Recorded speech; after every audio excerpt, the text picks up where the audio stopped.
Hello students, कैसे हैं आप? मैं गुरमेश सर दक्ष अकेडमी लाडो यूट्यूब चैनल में आपका स्वागत करता हूं।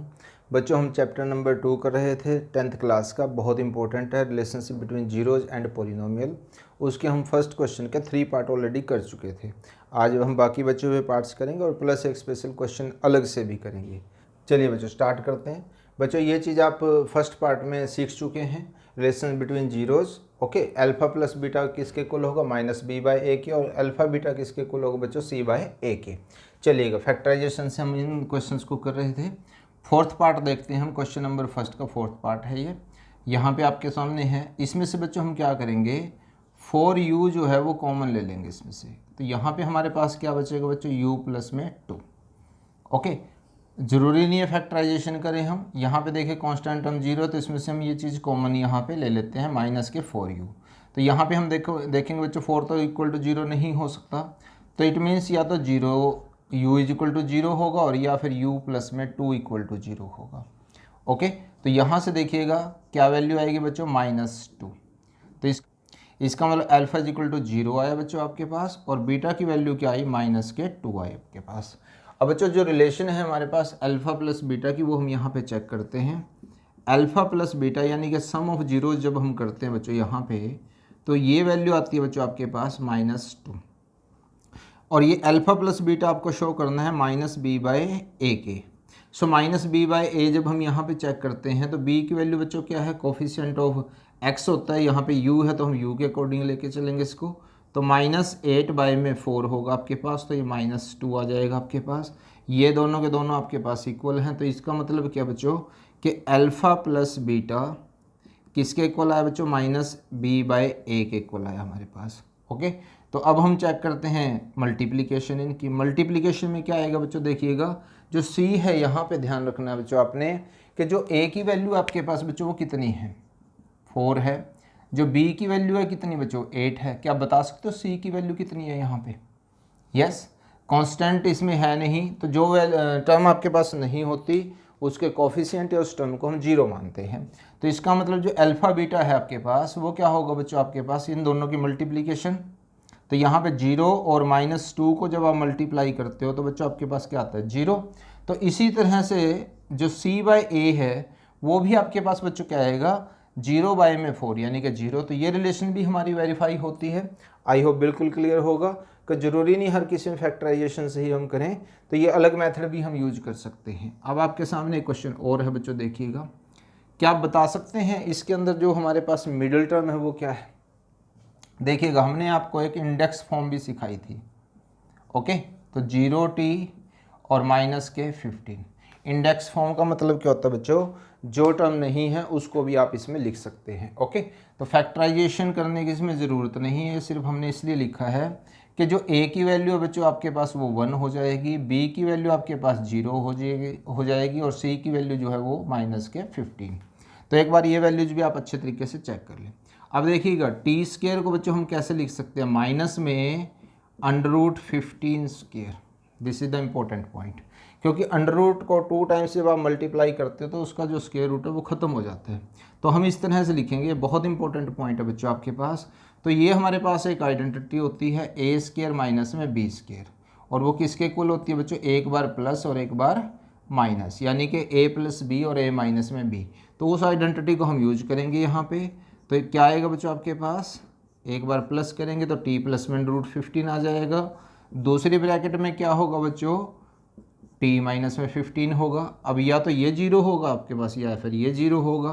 तो t प्लस √15 को जब आप 0 के इक्वल रखते हैं, और ऐसे t माइनस √15 को जब आप 0 के इक्वल रखते हैं, तो आपके पास बच्चों यहाँ से आता है माइनस के √15, और यहाँ से वैल्यू आती है बच्चों √15 प्लस के।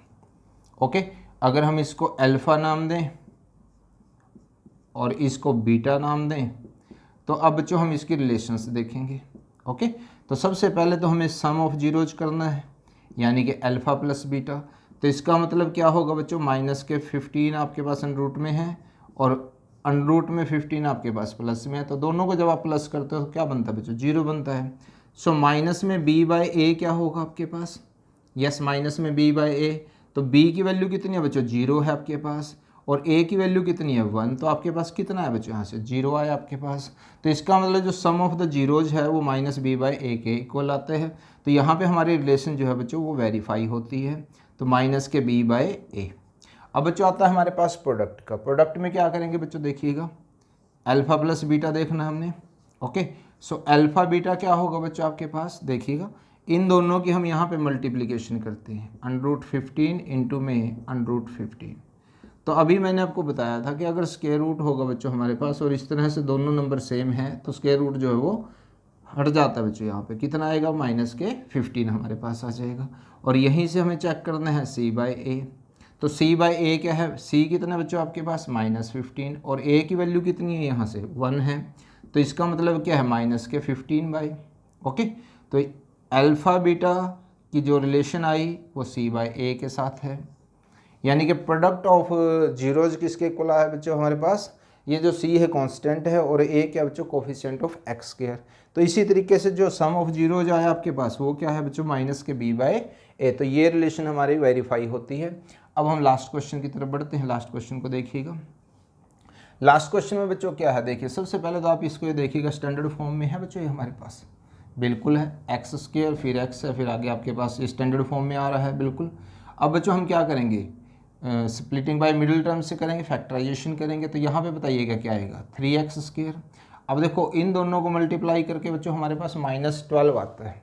तो ऐसे कौन से फैक्टर हैं जो बच्चों मिडिल टर्म को ब्रेक करने से -12 मल्टीप्लिकेशन में दें और ऐड करने से हमारे पास -1 आए। तो यहाँ पे बच्चों हम करते हैं, देखिए 12 हमारे पास है तो 4 3 जा 12, तो माइनस के 4x और प्लस के 3x और माइनस में 4, ये सब चीज़ें हम आपको सिखा चुके हैं। वहाँ से आप देख लीजिएगा, पूरी सीरीज़ हमने बनाई हुई है पॉलिनोमियल के ऊपर, चैनल की प्लेलिस्ट में जाके आप चेक कीजिएगा। अब इसमें से देखिएगा यहाँ से बच्चों हमारे पास x आएगा कॉमन, तो 3x माइनस में 4 होगा। यहाँ पे 1 कॉमन होगा तो 3x माइनस में 4 होगा बच्चों यहाँ से। ओके, तो यहाँ से हम इस ब्रैकेट को कॉमन करेंगे, कॉमन लेंगे यहाँ से, और यहाँ पे क्या आएगा x + 1। तो जीरोज के लिए बच्चों क्या करेंगे 3x माइनस 4 = 0 और x प्लस में 1 = 0। सो यहाँ से x की वैल्यू क्या आएगी बच्चों 4/3 और यहाँ से x की वैल्यू क्या आएगी बच्चों -1 आएगी। तो अगर हम इसको अल्फ़ा नाम दें 4/3 और इसको बच्चों हम बीटा नाम दें -1, तो सम ऑफ द जीरोज के लिए बच्चों हमें क्या करना पड़ेगा अल्फ़ा प्लस बीटा यानी कि 4/3 और प्लस में -1 करेंगे। ओके, तो यहाँ से क्या करना पड़ेगा बच्चों हमें इसका एलसीएम लेना पड़ेगा, 4 माइनस में 3 और बाय में 3, तो बच्चों ये कितना आता है आपके पास 1/3। आई होप बिल्कुल क्लियर हो गया होगा आपको। अल्फ़ा प्लस बीटा की वैल्यू कितनी आई है बच्चों आपके पास 1/3। एलसीएम लेकर हम इसको सॉल्व कर सकते हैं। तो यहाँ पे देखिएगा बच्चों क्या आएगा -b/a। अब b कितना बच्चों इसके अंदर बताइएगा। मैंने कहा था कोफिशिएंट का जो साइन है वो आप साथ में रखेंगे, ये तो है फॉर्मूले का साइन माइनस का, और b की वैल्यू बच्चों -1। तो यहाँ पे हमारे पास a की वैल्यू कितनी है 3, तो 1/3। इसका मतलब क्या बच्चों हमारे पास कि जो सम ऑफ द जीरोज है वो -b/a के इक्वल आता है। एक हमारे पास वेरीफाई हो जाता है बच्चों। अब हम बात करते हैं बच्चों यहाँ पे अल्फ़ा बीटा की, यानी कि मल्टीप्लिकेशन इनकी देखेंगे। तो मल्टीप्लिकेशन में क्या आएगा बच्चों, दोनों जीरोज का 4/3 है आपके पास, इंटू में -1 है आपके पास, तो माइनस के 4/3। अब देखिएगा जो मल्टीप्लिकेशन है बच्चों वो c/a के इक्वल होती है। c क्या है बच्चों हमारे पास -4 है, और जो a है बच्चों हमारे पास वो कितना है 3 है। तो दोनों के दोनों हमारे पास इक्वल आते हैं। इसका मतलब अल्फ़ा बीटा और जो c/a की रिलेशन है, product of alpha beta multiplication of alpha beta will be equal to c/a, और c का बच्चों क्या है constant term divided by coefficient of x²। Okay, I hope यहाँ तक आपको ये तीनों के तीनों पार्ट्स जो हैं वो क्लियर हो गए होंगे। उम्मीद है बच्चों ये क्लास आपको बहुत अच्छी लगी होगी, सभी कंसेप्ट आपको अच्छे से क्लियर हुए होंगे। सो लाइक शेयर कमेंट करना मत भूलिएगा, चैनल पर नए हैं तो सब्सक्राइब करना मत भूलिएगा। Thanks for watching.